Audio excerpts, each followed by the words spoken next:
Sweetie Fellas! Welcome to Kids Adventures with Sweetie Fella Aleks. Hey Alex! What you doing? What are we doing? We're reading a new, magically mysterious adventure by Gloria Estefan, Noelle's Treasure Tale, illustrated by Michael Garland. Wow, nice. Love it. Love it. Flying fish and a turtle and a dog.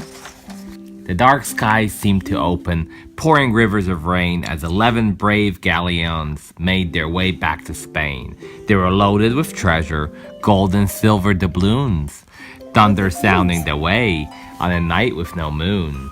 The wind tossed them and turned them. Their fate was quite plain. They were all going down in a great hurricane. Oh no. That's not good. It was storming outside as the little girl read, and Noelle got so scared she hid under the bed. Let me read you the part about pirates and ghosts and the reason they call it the Great Treasure Coast. But Noelle thought she heard way too much information. They were going right there the next day on vacation. Maybe we'll find the treasure, Noelle, some for each. There is a chance that it might have washed up on the beach. If the stories are true, one piece never found. Was the Christmas gift meant for the queen, a gold crown? Noelle's head was spinning while hatching a plan. Should have to dig zillions of holes in the sand. If there was a treasure, by golly, she'd find it and maybe unravel the mystery behind it. Yeah, that's like a fish eel. That's a puffer fish. We got a horse, I have to wait seahorse. fish. You got a crab. I have to wait actually which fish. Okay. I want to. Okay. We need seawater then. When they got there, the two of them raced to the beach as a gull seemed to welcome them both with a screech. Then Noelle, with excitement too hard to control, started digging away when she found a small hole.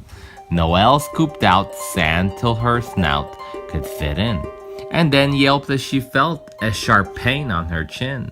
She flung her head back, and the creature with claws yelled and screamed as he hung there attached to her jaw.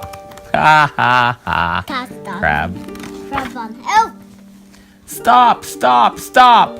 What you're doing, insensitive hound? You're a dog. There's no way you can live underground.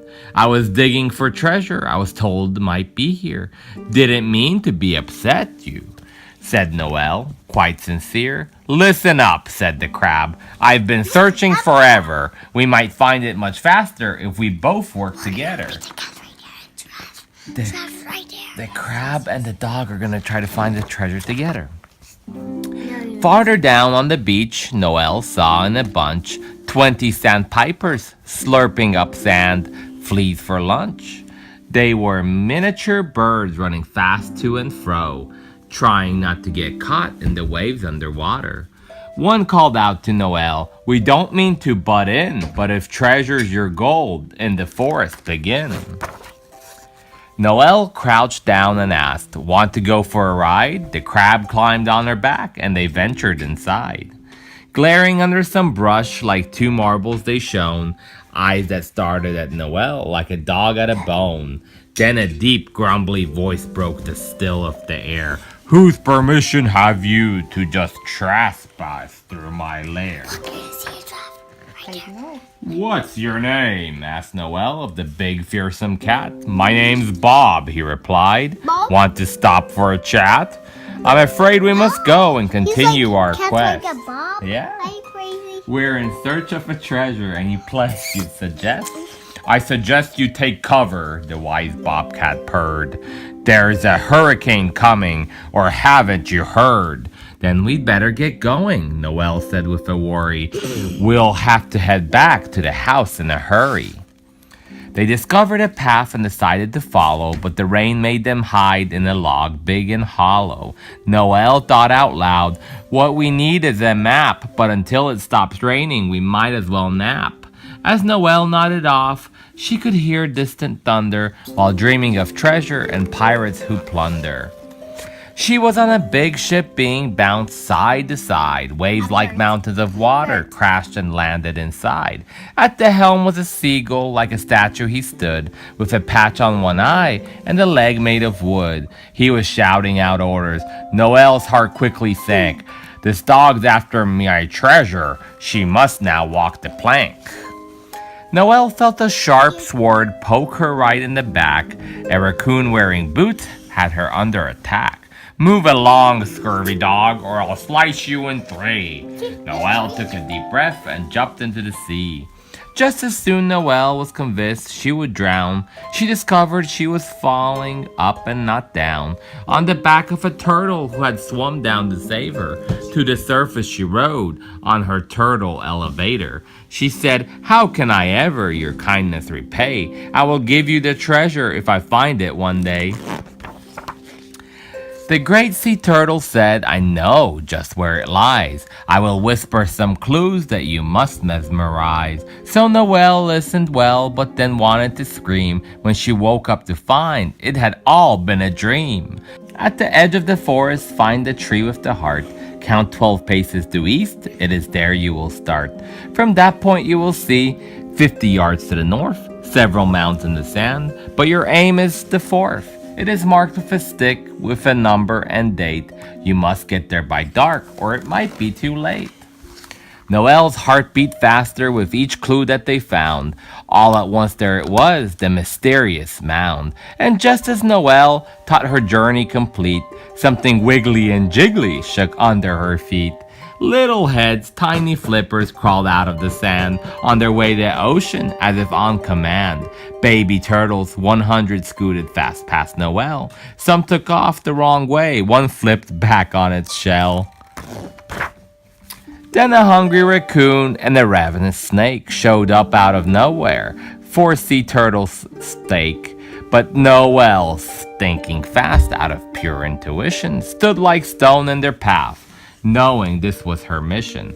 Growled a growl that was faithful, then chased them away, and each baby sea turtle she then led the right way.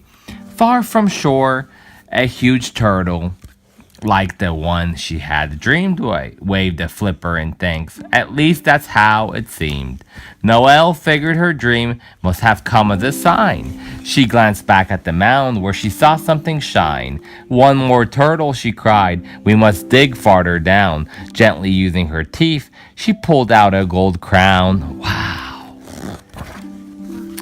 To the day 1 year later, in a palace in Spain, the king toasted Noelle with a glass of champagne. "I declare Noelle has a worth we can't measure for returning to Spain our historical treasure." The little girl hugged her and said, "I'm so proud." Then a hip hooray burst from out of the crowds. Noelle thought to herself, though gold may bring pleasure, she had learned from the turtles, life is the true treasure. Very true story. Yeah, very nice. That's my favorite. You have to watch this. You have to watch that. Yep. Next, you're going to listen because there's a CD that comes with it. All right, Alex. Wait. I press subscribe. Wee. Out from the camera. You watch out. Okay. We need a poo. Subscribe, Sweetie Fellas.